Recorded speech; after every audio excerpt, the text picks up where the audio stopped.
Hola hermanos, ¿cómo están? Nuevamente nos encontramos para poder seguir con nuestro estudio acerca de una salvación tan grande. La palabra de Dios claramente nos revela esto en todas sus páginas, especialmente en el Nuevo Testamento, con el clímax, ¿cierto? Salutífero, ¿cierto? Salvífico de el Señor Jesucristo, nuestro Señor y nuestro Salvador. Entender su obra, por supuesto, involucra el conocer su palabra. Déjenme leerle un versículo para poder introducirnos.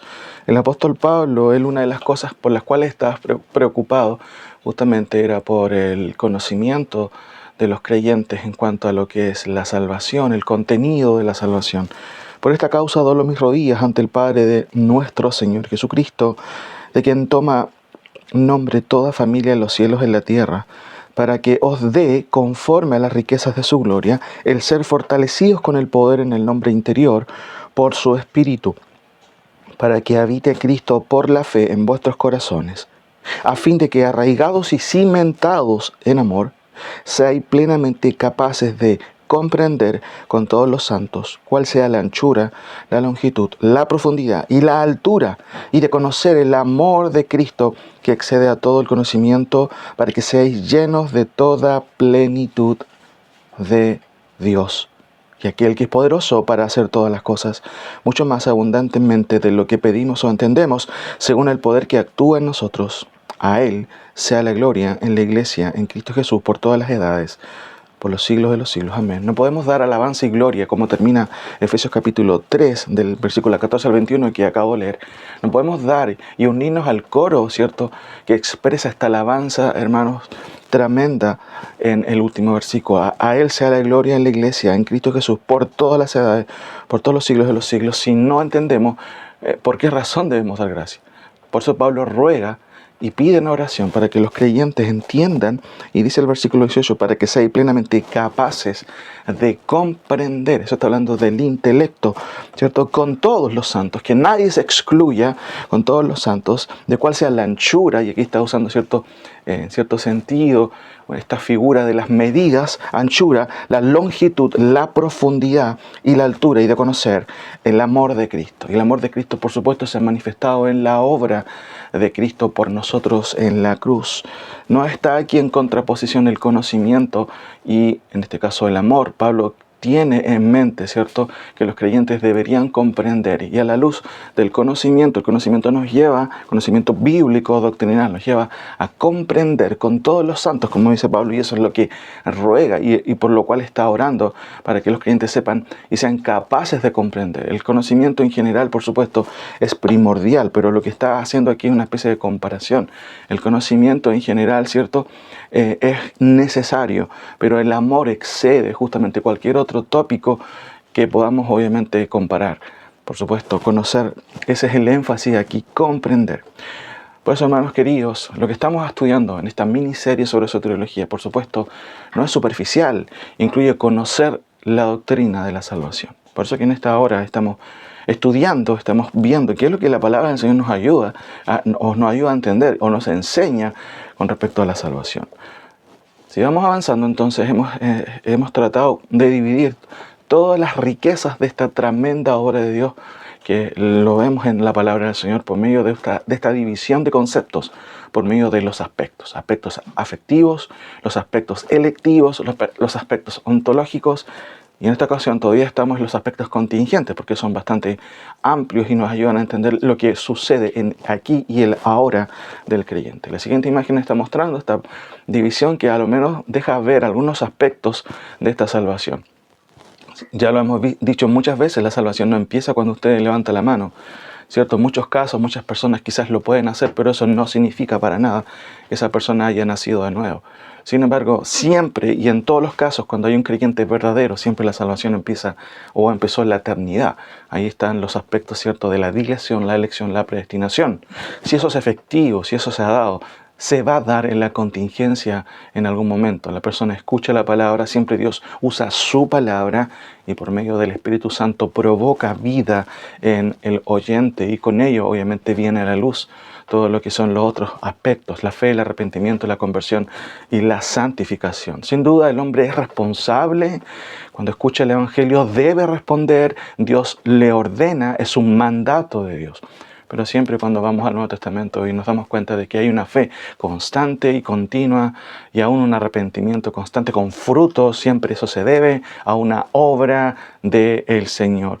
Ahora, generalmente, ¿cierto?, estudiamos esto desde los puntos de vista quizás puntuales, pero estamos viendo todo, ¿cierto?, el aspecto desde el punto de vista de la eternidad, de la contingencia y también de lo que sucede posteriormente, que es la glorificación. Quien ha sido creyente de verdad, entonces Dios lo va a levantar desde los muertos, lo va a glorificar, obviamente, y va esta persona a seguir disfrutando de lo que son las bendiciones de parte del Señor. Ahora, notemos lo siguiente entonces.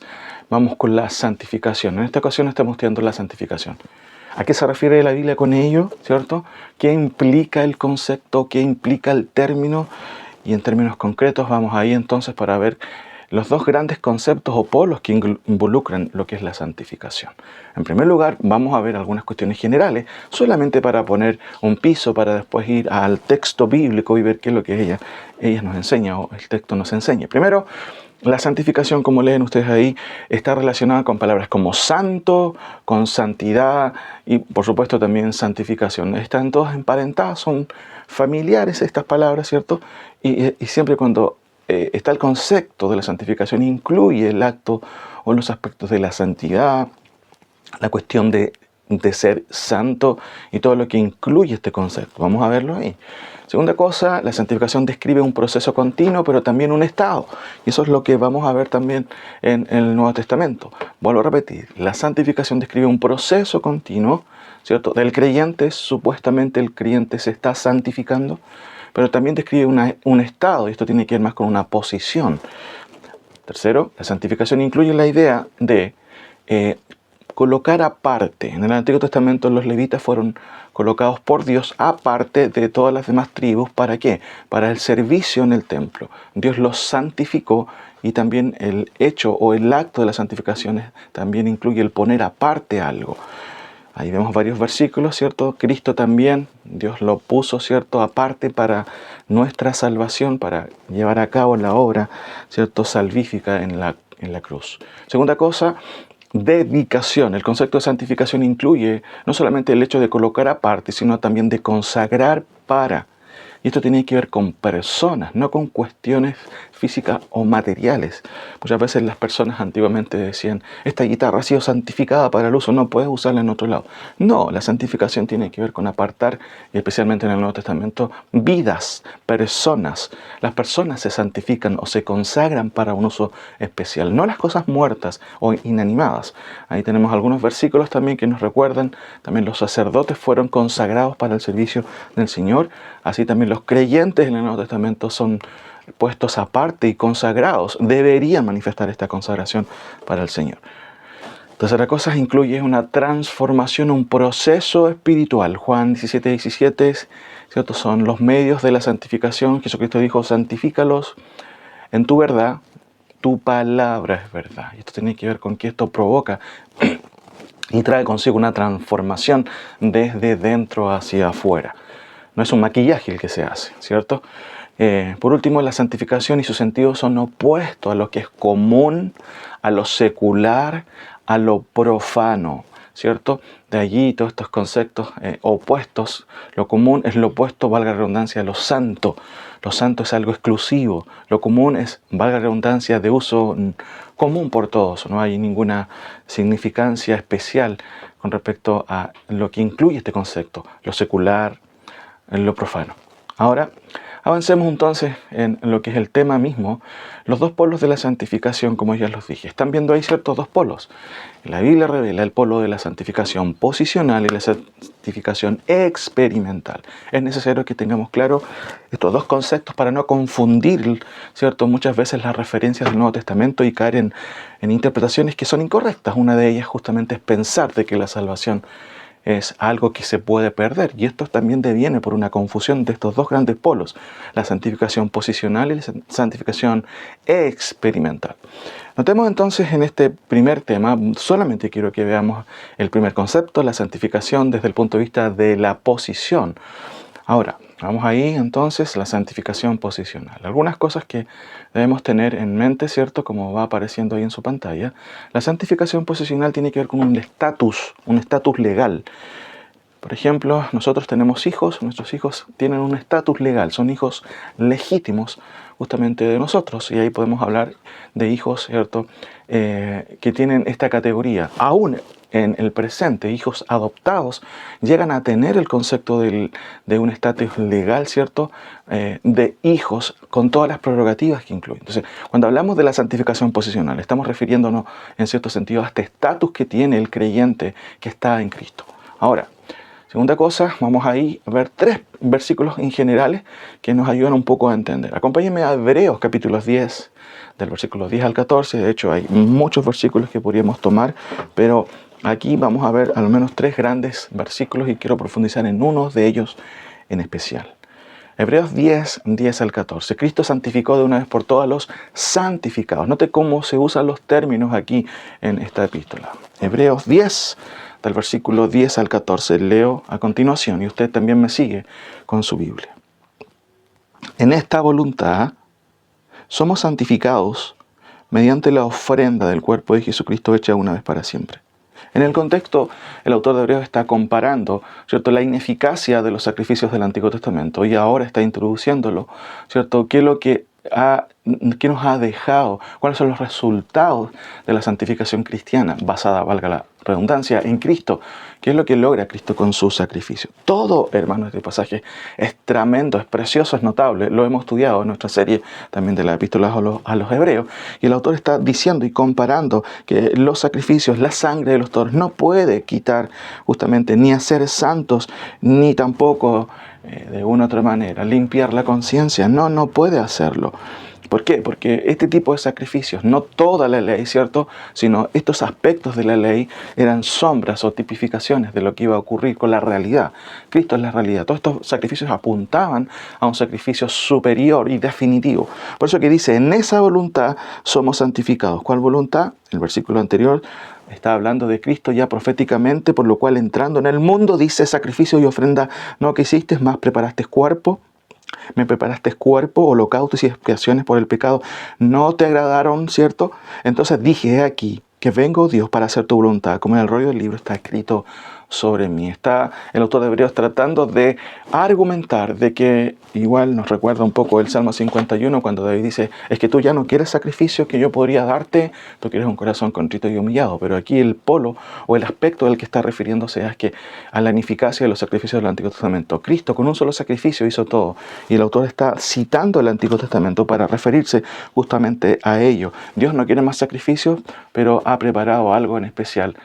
Y aquí tiene que ver con el cuerpo mismo de Cristo, quien lleva a los pecados de los elegidos. Diciendo primero, ¿cierto? Ahí versículo 8.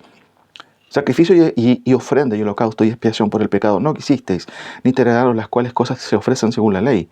Y diciendo luego, he aquí que vengo, oh Dios, para hacer tu voluntad. Quita lo primero para establecer lo último, ¿cierto? Por medio del establecimiento del nuevo pacto, por supuesto ahora los creyentes podemos ser salvos por medio de todas las bendiciones que ha traído este pacto, y el antiguo, ¿cierto?, ha quedado ahí en el pasado porque no pudo cumplir y de hecho no tenía ese propósito también de poder santificar, de poder justificar, de poder redimir definitivamente, como lo hizo Cristo con el sacrificio cristiano, como lo que hizo Cristo en la cruz. Dice el versículo 10, en esa voluntad, la voluntad de Dios, somos santificados mediante la ofrenda del cuerpo de Jesucristo hecha una vez para siempre. Y ciertamente todo sacerdote está día tras día, literalmente dice, está de pie día tras día, ministrando y ofreciendo muchas veces los mismos sacrificios que nunca pueden quitar los pecados. Esto se repite mucho. El autor de Hebreos está haciendo una comparación constante entre la superioridad del sacrificio de Cristo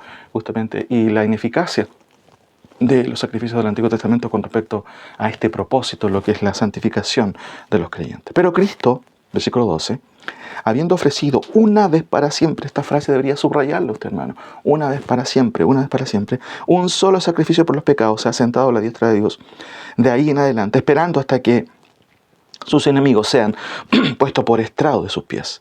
Cuando Cristo o cuando Dios diga ya, Cristo obviamente va a venir en su segunda venida y se va a cumplir este versículo, va a poner a sus enemigos por estrado de sus pies. Pero nota el 14, porque con una sola ofrenda, otra vez se vuelve a repetir este concepto, ¿cierto?, de unicidad, una sola ofrenda hizo perfectos para siempre a los santificados. Qué increíble, hermanos, entender la palabra de Dios. Los creyentes, los que han creído de verdad en Cristo, han sido santificados. De hecho, el concepto que se usa ahí es que han sido hechos perfectos. Se está hablando de la cabalidad, de su estatus legal frente a Dios. No necesitan hacer más cosas que confiar en la obra suficiente y perfecta de Cristo. Qué increíble, hermanos, qué increíble es que seamos hechos perfectos solamente por una sola ofrenda. Qué increíble. Y eso se debe, por supuesto, a la sangre preciosa de nuestro Señor Jesucristo. Pero noten, por favor, los adjetivos que se usan. Porque con una sola ofrenda hizo perfectos para siempre. Eso es igual, hay que subrayarlo. Para siempre. ¿A quién? A los santificados. Aquí se usa cierto este adjetivo para calificar, valga la redundancia, a quienes ya son o a quienes Dios ya observa y mira como puestos aparte. Dios ha puesto aparte a un grupo de personas. De hecho, les da una categoría diferente. Ya son apartados. Obviamente eso tiene que ver con la santificación, pero los califica como personas que ya están en una categoría diferente por medio, obviamente, de la obra tremenda del Señor Jesucristo. Acompáñenme por favor a 1 Corintios 1:2. También es otro pasaje que es muy importante. Quiero, como les dije, profundizar en uno de ellos. Es el último. Quiero profundizar un poquito más para poder entender a cabalidad, ¿cierto?, la anchura, la profundidad, como dice también Pablo, de esta doctrina maravillosa que es la santificación posicional. 1 Corintios, hermanos queridos, versículos 1, el primer capítulo, ¿cierto?, los primeros 2 versículos del primer capítulo. Hebreos 10:14, Cristo santificó de una vez por todas a quienes llama santificados. Por eso, valga la redundancia, usa el concepto adjetival de santificados. Eso porque está hablando desde el punto de vista de la posición legal de los creyentes. 1 Corintios 1:2 dice el apóstol Pablo, escribiendo en la introducción, en la salutación de esta epístola. Pablo, llamado a ser apóstol de Jesucristo, por la voluntad de Dios, y el hermano Sóstenes. Ahí están quienes escriben, ¿cierto? Pablo siempre alude también a sus colaboradores. A la iglesia de Dios que está en Corinto. ¿A quién está escribiendo? La iglesia de Dios que está en Corinto, que es una alusión geográfica, ¿cierto?, en ese sentido. Pero aquí viene la alusión teológica. Noten, por favor, a la iglesia de Dios que está en Corinto, a los santificados en Cristo Jesús, llamados a ser santos, con todos los que en cualquier lugar invocan el nombre de nuestro Señor Jesucristo, Señor de ellos y nuestro Señor. Gracia y paz, y a vosotros de nuestro Señor, Padre y Señor Jesucristo. Qué tremenda, hermano, introducción. Tremenda, porque miren, noten por favor, aquí hay una alusión geográfica a la iglesia que está en Corintio, pero empiezan con alusiones teológicas a los santificados. ¿Cómo ve Pablo a los creyentes, cierto? O escribe, y él está hablando a personas que ya han sido puestos en una posición diferente. Por eso usa también este mismo adjetivo, ¿cierto? A los santificados. ¿Y en qué se han santificado? Y esta frase, hermanos, en Cristo o en Cristo Jesús, es tremenda en el Nuevo Testamento. Pablo lo usa mucho, es una de sus frases, ¿cierto?, continua. En Cristo Jesús. Pero además dice con todos los que en cualquier lugar, y esto también obviamente es una alusión aún a nosotros mismos que hemos creído en Cristo y que también Pablo y el mismo Dios nos llama también de esta forma. Dice el texto, con todos los que en cualquier lugar invocan el nombre de nuestro Señor Jesucristo, dice de ellos y nuestro. Pero noten por favor qué interesante, porque se mezcla otras cosas también y tiene que ver justamente con la santificación experimental. Dice el texto, a la iglesia de Dios que está en Corinto, a los santificados en Cristo Jesús, noten, llamados a ser santos. Aquí se unen estos dos conceptos, la santificación posicional, pero también la santificación experimental. Qué increíble. Vamos a estudiar eso aparte, por supuesto. Estamos estudiando ahora lo que es la santificación posicional. ¿Qué quiere decir entonces Pablo aquí? Los creyentes ya están posicionalmente santificados. Recuerda el autor de Hebreos, porque por una sola ofrenda hizo perfectos, cabales, ¿cierto? ¿A quiénes? A los santificados. Ahora acompáñenme por favor a 1 Corintios también, versículos 6 y 11. Aquí quiero profundizar un poquito en este versículo. 1 Corintios capítulo 6 es un versículo tremendo también y quiero ahondar, como dije ya, en un poquito más en esto. Así que ponga atención en las siguientes imágenes para que podamos entender un poquito más allá que lo que nos dice el autor Pablo. La frase que ustedes están leyendo dice ahí: la santificación posicional es un acto monergista. ¿Qué quiere decir esto? Hemos usado esta palabra varias veces. Monergista viene de mono, ¿cierto? Uno, y ergismo, que tiene que ver con energía. ¿Y a qué se refiere este concepto? Acto monergista divino. Siempre la santificación posicional es un acto, hermanos, que viene exclusivamente de parte de Dios. Notan ahí está el versículo, y esto vamos a ir viendo un poquito ahora el sentido del versículo y entender este concepto también del acto monergista de Dios. Siempre Dios obra en la santificación posicional, en la regeneración, Él solo. No nos pide colaboración. ¿Cómo puede Dios pedir colaboración a alguien que no tiene vida espiritual? Por supuesto, Dios lo primero que hace es infundir la vida por medio de su Espíritu Santo, como también el apóstol Pablo nos está diciendo, nos remite aquí el mismo Jesucristo en Juan 3. Está explicando ahí todo lo que tiene que ver con la regeneración y cómo es que el Espíritu Santo y la palabra funcionan de manera increíble. Ahí tenemos el aspecto, ¿cierto?, instrumental divino y el aspecto instrumental, ¿cierto?, de lo que es la palabra de Dios. Cómo es que la palabra de Dios actúa. Ahora, notamos aquí entonces, hermanos, la santificación posicional es un acto monergista. ¿Y a qué se refiere? Ya lo he explicado, ¿cierto? Y voy a profundizarlo un poco más. Pero notemos este versículo, cómo es que Pablo quiere enseñarnos esta verdad. Y esto erais algunos, mas ya habéis sido lavados, ya habéis sido santificados, ya habéis sido justificados en el nombre del Señor Jesucristo y por el Espíritu de nuestro Dios. Qué increíble versículo. Tremendo, hermano, porque aquí hay varias cosas que se dicen y a lo mejor uno puede leer muchas veces la Biblia y no se da cuenta.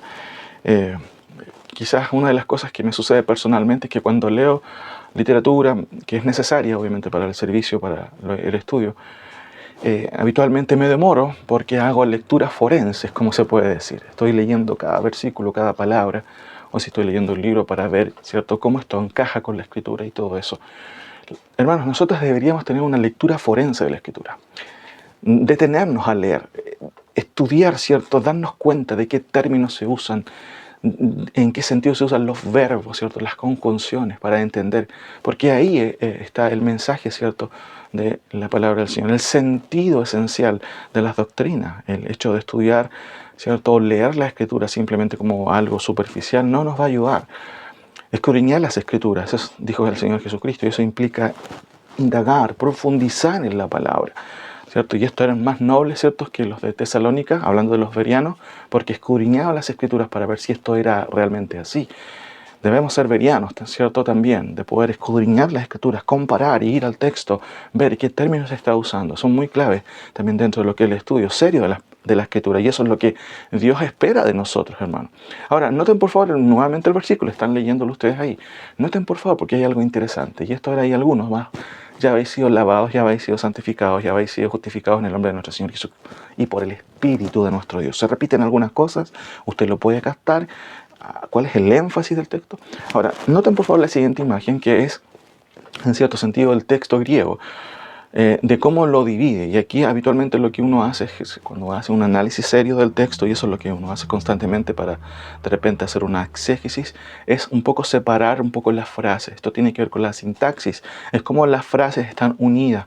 Si se repiten algunas cosas, se destacan. Yo solamente les muestro la siguiente imagen para que ustedes logren entender por medio de estos colores, solamente por medio de los colores, que ya el texto está sugiriéndome algo, ¿cierto? Ahí se repite una preposición en el texto griego y que salta a la luz. Se los resalto con los colores. Ahora, si traduzco esto, es literalmente como aparece en su pantalla. ¿Notan? Y están notando ustedes algo interesante.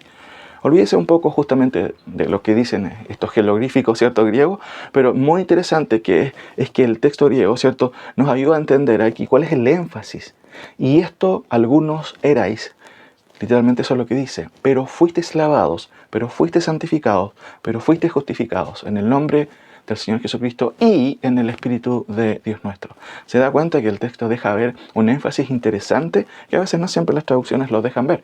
Noten ahora un ejemplo de algunas traducciones. Tenemos la NBI, ¿cierto?, que no es una mala traducción, ¿cierto?, aunque tiende a veces un poco a resumir todo.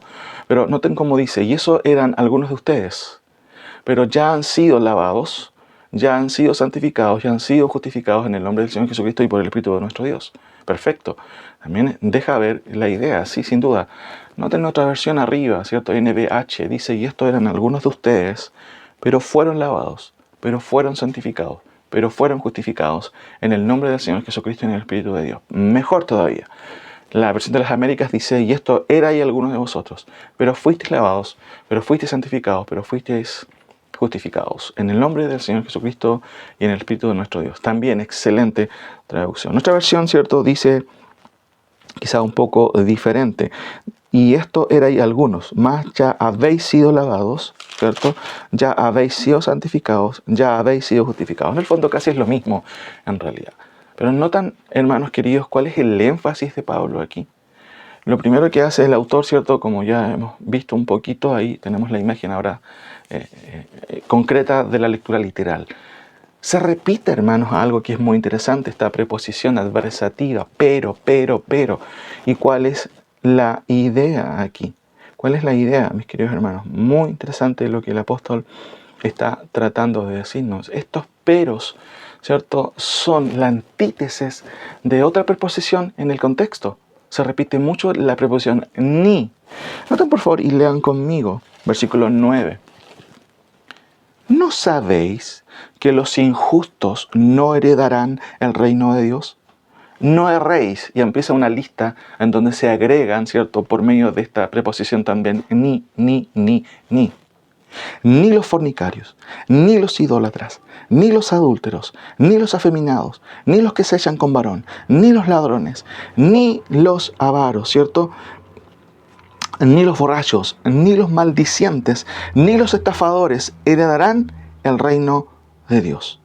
Eso se llama, ¿cierto?, en retórica paradiástole, que es la conjunción o la unión constante de este tipo, ¿cierto?, de preposiciones también, que es muy interesante, porque cuando uno nota, es una lista que el apóstol Pablo, pero llegamos al versículo, ¿cierto?, 11, y Pablo quiere hacer un contraste, mis queridos hermanos, un contraste, y por eso es que aquí usa primero una misma, ¿cierto?, preposición adversativa, ese pero. Cuando nos dicen pero, a veces no nos gusta mucho, pero los peros en la Biblia son preciosos y gloriosos, hermano. Increíble. Cuando nosotros leemos la palabra del Señor, es increíble. Muchas veces como pequeñas palabras, hermanos, dejan ver tremendas diferencias en el texto. Ahora, hay algunos ejemplos que pudiera recordar, ¿cierto?, sobre este tema, pero es importante que tengamos claro, mis queridos hermanos, lo que la palabra del Señor dice en cada una de sus palabras. ¿Por qué se usa, ¿cierto?, en este sentido otra palabra, cuál es el énfasis al que se refiere en cada texto? Estaba leyendo un pasaje muy interesante que es paralelo para que ustedes puedan leer un poquito o entender cuáles son las diferencias o por qué razón a veces tenemos que entender y poner atención a cada una de las palabras. En 2 Corintios también, de hecho, Pablo ahí en capítulo 4, versículo 3 dice, pero si nuestro evangelio está encubierto aún, entre los que se pierden está encubierto, los cuales el Dios de este siglo cegó el entendimiento de los incrédulos, para que no les resplandezca la luz del evangelio, de la gloria de Cristo, el cual es la imagen de Dios. Porque no nos predicamos a nosotros mismos, sino a Jesucristo como Señor, y a nosotros como siervos por amor de Jesús. Porque Dios, ¿cierto?, que mandó que de las tinieblas resplandeciese la luz, es el que resplandeció en nuestros corazones para la iluminación del conocimiento de la gloria de Dios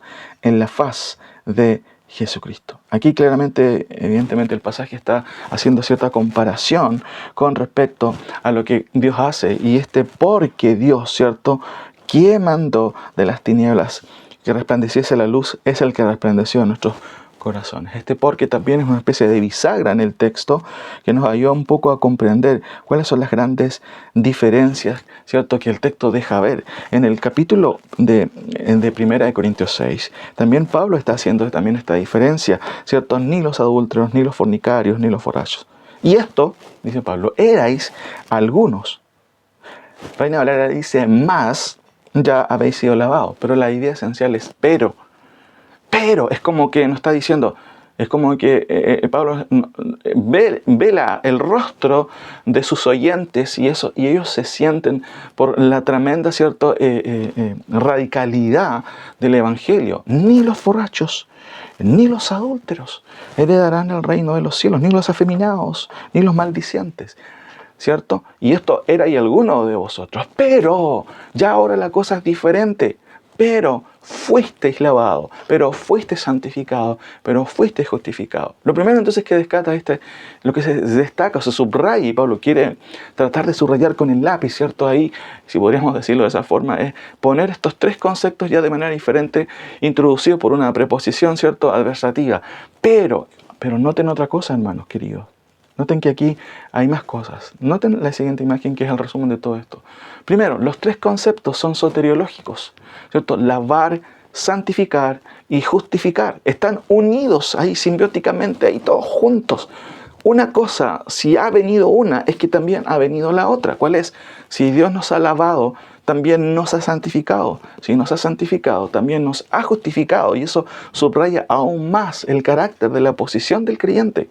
Ya está dentro de un grupo diferente. Dios nos mira de otra forma porque nos ha apartado y más encima nos ha categorizado, ¿cierto?, en otro, ¿cierto?, grupo de personas. Ya no nos mira como incrédulos, como alejados de Dios, como hijos de ira, sino como santificados. Segunda cosa, los tres verbos subrayan una acción realizada en el pasado con efectos permanentes en el presente. Si volvemos un poquito a la imagen, dice, pero fuisteis. Eso es una acción en el pasado. El texto original resalta con algunos verbos en especial, en cierta conjugación que destacan un hecho que se fue realizado de manera cabal, pero que también al mismo tiempo trae y tiene resultados al presente. ¿Cuándo fuisteis lavados? Ya fuisteis lavados, ya hace mucho tiempo, en el pasado. El autor, hablando de los creyentes, los ve ya como lavados, como, ¿cierto?, habiendo sido tratados por Dios con este tratamiento espiritual triple, ¿cierto?, ya como un acto definitivo. Pero fuisteis lavados, pero al mismo tiempo, pero fuisteis santificados, pero fuisteis también justificados. Por eso que los tres verbos, como dice ahí, subrayan una acción realizada en el pasado con efectos permanentes al presente. Nuestra posición en Cristo, hermanos queridos, no se pierde.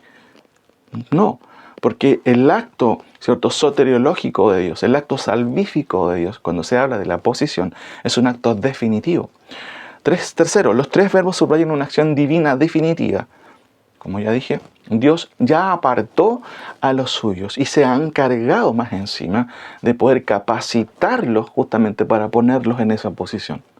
Santificados por una sola ofrenda, hecha una vez y para siempre. Hizo, ¿cierto?, perfectos a los santificados. Cuarto, los tres aspectos de este aspecto de la salvación son hechos en Cristo y en el Espíritu de Dios.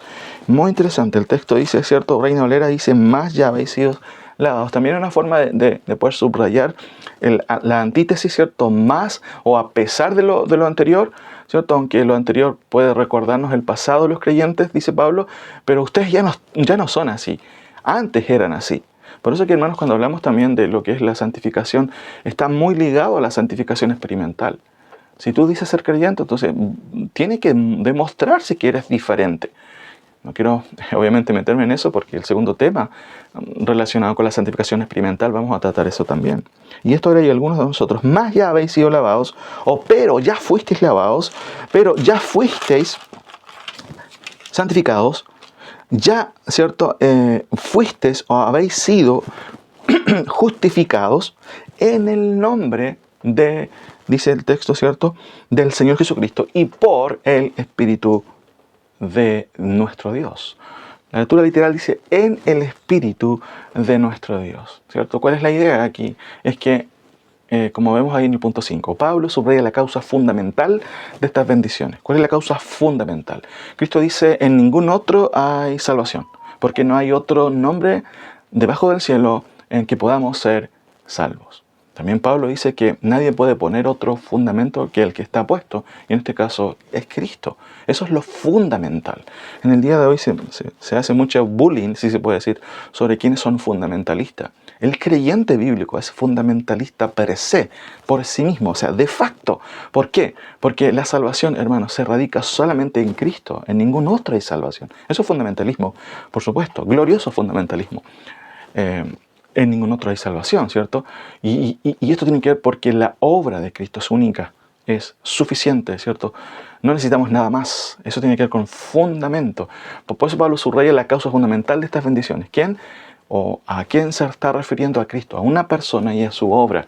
Esto es una alusión, por supuesto, a su obra, cuando dice que ya habéis sido, como dice el texto ahí, lavados, ya habéis sido santificados y justificados en el nombre del Señor Jesucristo y por el Espíritu de Dios.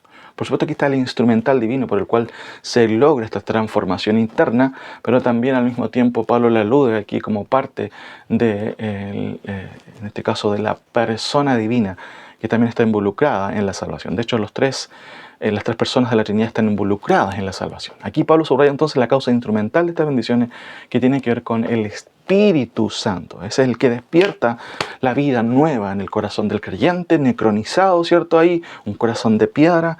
El Espíritu Santo es el que trae a colación la palabra, ¿cierto? La injerta en el corazón, no solamente en los oídos, la lleva al corazón y la persona resucita a la vida por medio de una obra monergista. De ahí está este concepto, solo de Dios. De ahí el hombre despierta, abre sus ojos, ve las cosas diferentes, ve la Escritura y ya es algo diferente. Quiere estudiar la Escritura, ama la Escritura, ¿cierto? Producto de esta obra. Ahora, avanzamos entonces en este sentido. Tenemos aquí, hermanos, hemos explicado un poquito todo lo que tiene que ver con estos conceptos de la santificación posicional. Ahora, antes de terminar, entender un poquito, a grandes rasgos, cuál es la diferencia con la santificación experimental. ¿Notan ustedes la siguiente imagen ahí? ¿Cierto? Tenemos a Cristo, la obra de Cristo perfecta, hecha una vez para siempre, como dice el autor de Hebreos, con la cual ha hecho perfectos a los santificados. No necesitan hacer más, no necesitan hacer mandas, no necesitan pagar, no necesitan hacer sacramentos, ¿cierto? Aunque obviamente eso está dentro de otra categoría, que es la obediencia al Señor. Los creyentes tenemos 2 sacramentos, aún así no usamos ese término porque incluye también otro concepto y más católico romano, ¿cierto? De que podemos, o que los sacramentos generan alguna especie de respuesta o generan algún tipo, ¿cierto?, de efecto. No, nosotros usamos el concepto de mandamientos, bautismo, ¿cierto?, y Santa Cena. Ahora, tenemos aquí esta imagen, Cristo, el arrepentido, el que va en fe a Cristo, son los requerimientos del Evangelio. Bueno, si eso es verdad y es genuino, esa persona está en Cristo, protegido por su justicia, por la justicia de Cristo que se imputa al creyente. Por eso que hablamos ahí, como ustedes están viendo en la imagen, que esto corresponde a lo que es la santificación posicional. Ahora, la evidencia de que usted está apartado o puesto aparte, ¿cierto?, legalmente desde el punto de vista de Dios, y que usted va a evidenciar en la experiencia la santificación. ¿Notan la siguiente imagen? Ahora aparece ahí que es justamente la consecuencia evidente o la que debería darse. Si usted es creyente verdadero, usted va a dejar ver esto por los aspectos objetivos de la salvación. Estudiamos los aspectos objetivos. ¿Cuáles son? Objetivos. Viene de ojo, ¿cierto? Ocular, de lo que se observa, lo que se puede constatar, lo que se puede medir. Eso la Biblia lo denomina, la palabra, con el término conversión. Esta vuelta, ¿cierto?, hacia la cruz, esta vuelta hacia las Escrituras, esta vuelta hacia Cristo, que va a dejar ver una conducta diferente. Y todo, ¿cierto?, con un propósito esencial, una meta, ¿cierto?, el que es la santidad. Hermanos, posicionalmente somos perfectos, sin duda. Pero experimentalmente, a veces no siempre hacemos lo correcto. Pero es obviamente una característica de los creyentes. Y a eso se refiere la Escritura con la santificación experimental. Notemos algunas conclusiones para entender entonces todo lo que estamos viendo y lo que hemos visto acerca de la santificación posicional. CP, santificación posicional. Primero, la santificación posicional es una obra monergista. Usted no participó en la regeneración, tampoco en la santificación posicional. No, Dios solito, ¿cierto?, por medio de su poder soberano y por su gracia inmensa, apartó a ciertos grupos de pecadores. Eso es lo que éramos nosotros, hermanos queridos. Por favor, no haya nada bueno en nosotros. ¿Se acuerda que hablamos de los tomates podridos? No es que Dios escogió de los tomates que estaban sanitos. Todos estaban podridos. Y de esos tomates podridos escogió algunos, usted y yo, y nos ha capacitado, ¿cierto?, nos ha infundido por medio de su Espíritu Santo una nueva vida. No hay nada en nosotros que pudiera haber agradado al Señor. Por eso aquí hablamos de que la santificación posicional también es una obra solamente de Dios, de la misma forma que lo es la regeneración. Segunda cosa, la santificación posicional tiene su realidad en el logro de Cristo. No podemos separar esto. Por medio de Cristo, hermanos, tenemos todas estas bendiciones. Por eso que el autor de Hebreos llega a decir, ¿cómo escaparemos si descuidamos un mensaje? Ese es el contexto, ¿cierto? Un mensaje de salvación tan grande, tan grande. ¿Cómo escaparemos si ignoramos lo que implica la cruz de Cristo, su obra? No vas a escapar. Y recuerden que el autor de Hebreos está escribiendo a judíos, ¿cierto?, que están dudando de la superioridad de Cristo y aún no se deciden. Muchos de ellos se habían retrasado en la fe cristiana. Por eso que esta epístola está llena de advertencias. Y una de ellas es esa. Pero ese es el nombre que hemos dado también a nuestra serie, una salvación tan grande. ¿Por qué razón? Porque es tremenda, hermanos queridos. Es una salvación tan grande. Y eso requiere que la comprendamos para que la vivamos o la sintamos. No sentimos las cosas en primera instancia, tenemos que reflexionarlas, comprenderlas, para poder dar canalización correcta a nuestras emociones. No cualquier emoción, hermanos, es una respuesta correcta al Evangelio. La santificación posicional tiene su realidad entonces en el logro de Cristo. Tercero, la santificación posicional posiciona al creyente en un estado permanente ante Dios. ¡Qué increíble! ¡Qué increíble! ¿Y eso por medio de quién? Por medio de la obra de Cristo. Porque por una sola ofrenda hizo perfectos a los santificados. Qué lástima es que aún en el pueblo evangélico, en general, me refiero, hay muchos sectores que obviamente se creen en que la salvación se pierde. Y eso por una ignorancia de justamente la obra perfecta, hermanos, de Cristo.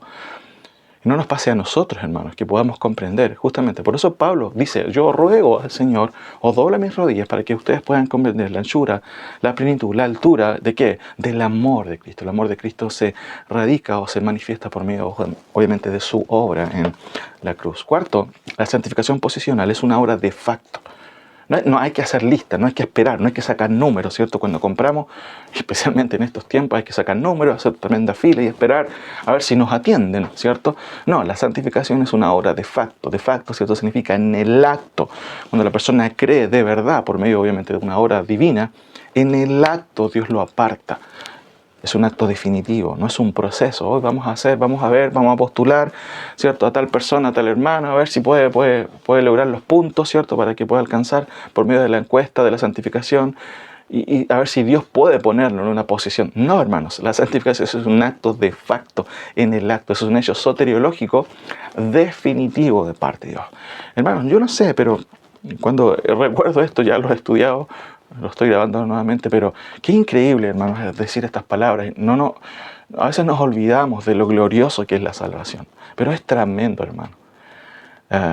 Si se da cuenta, no estoy perdiendo los estribos, pero mi corazón, por supuesto, palpita por volver a repetir estas verdades. Es increíble, hermano. Y eso es lo que generalmente produce la palabra del Señor. Nos ayuda, nos alegra al entender la cruz de Cristo, la maravillosidad, ¿cierto?, de la obra de Cristo, lo increíble que es la obra de Cristo. Por eso, la santificación posicional está relacionada, por supuesto, con el sacrificio perfecto de Cristo. Y esto es un acto de facto, en el acto, ¿cierto?, es un hecho soteriológico definitivo. Podríamos decir la santificación posicional es un acto de facto y de jure, ¿cierto? De jure, ¿qué quiere decir eso? Legal de Dios.